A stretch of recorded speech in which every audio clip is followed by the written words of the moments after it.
Amin'ny fifaliana ny ara-banantsika rehetrarehetra manona ny fiadanan'ny tompo amintsika rehetrarehetra. Manana programa hitahinantsika Andriamanitra ary manana falinalahidy izy. Androany Andriamanitra dia ame fanalahidy antsika indray. Ny fiarahana amin'ny Kristy dia misy voninahitra. Inona ary zany hoy itsika?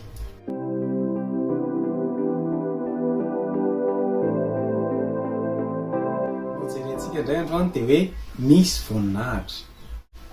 Romanina 9:7-7 tapany faharoa dia hoy ny Baiboly amin'ny anaran'i Jesosy: raha miara-miaritra aminy isika dia hiara-boninahitra aminy koa. Ahoana hoy ny Baiboly? Raha miara-miaritra aminy isika, miara-miaritra amin'ny Kristy.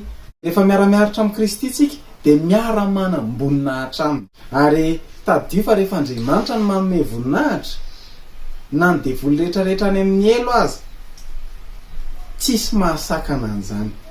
Ny fanalahidy androany, mena fanalahidy ianao, miara-miaritra amin'ny Kristy dia miara-manam-boninahitra aminy. Fantadiana fa misy zavatra tsy maintsy haretantsika, fa ny fanalahidy dia izao: miantso voninahitra ny miara-miaritra amin'ny Jesosy Kristy. Misy zavatra be dehibe fanaon'olona zany tsy tokony ataontsika intsony. Any am-piasana, any am-pianarana, eny amin'ny fiarahamonina eny, ao an-tanàna misy atsika ao, noho ny fitiavantsika an'Andriamanitra dia misy fanaon'olona be dehibe tsy ataontsika.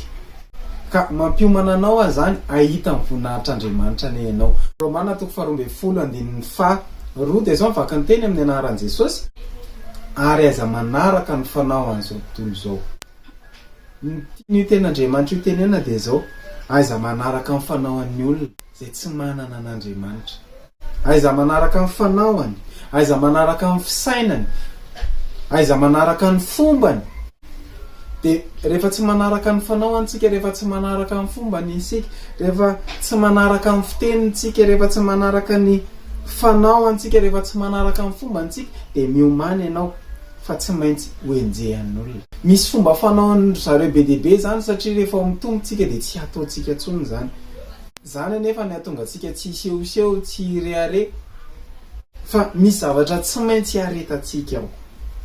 Ny zavatra tsy fanaon'olona zao dia mivavaka ny olona. Nga ny olona tsy mivavaka zany, fa mila mivavaka zasy ianao. Ny tsy fanaon'olona zany mivavaka sy mifadianina zany. Te hita amin'ny voninahitr'Andriamanitra ve ianao? Tsy izay fanaon'olona natao fa izay fanao an'Andriamanitra.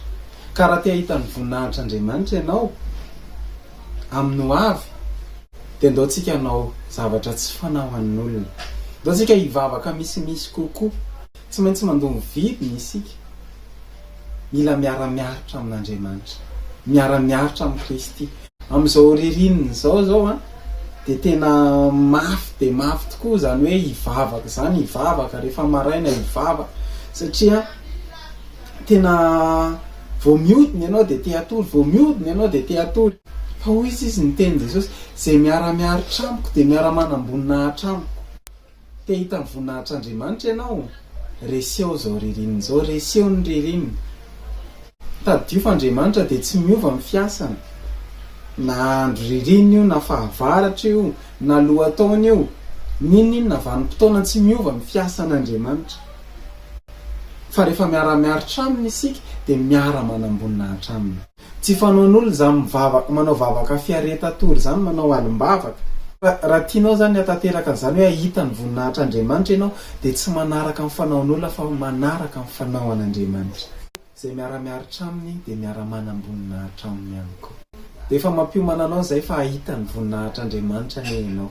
Vonina hiaritra ve ianao? Mety tsy mivaly mivavaka indraindray, ndao tsika hiara-hiaritra aminy. Vao maika ary tsika hiara-hiaritra aminy. Ao anatin'ny ady mamay ve tsika izao, ndao tsika hiara-hiaritra aminy, fa miara-manam-boninahitra aminy tsika. Nisy faveur manokana ny ho ataon'Andriamanitra aminao sy ny ankohonanao. Vavaka tsika tompoko. Misaotra anao izay Andriamanitra fa tena marina dia te hanome voninahitra anay tsirairay avy ianao, fa misy zavatra tsy maintsy ataonay. Ampio izay mba hiara-hiaritra aminao, fa izay miara-miaritra aminao ianao dia miara-manam-boninahitra aminao. Ho anao ny dera sy ny haza sy ny voninahitra mandrakizay. Amen. Mino fa nandray lesina ianao tao anatin'izay. Ho an'Andriamanitra ny voninahitra veloma tompoko.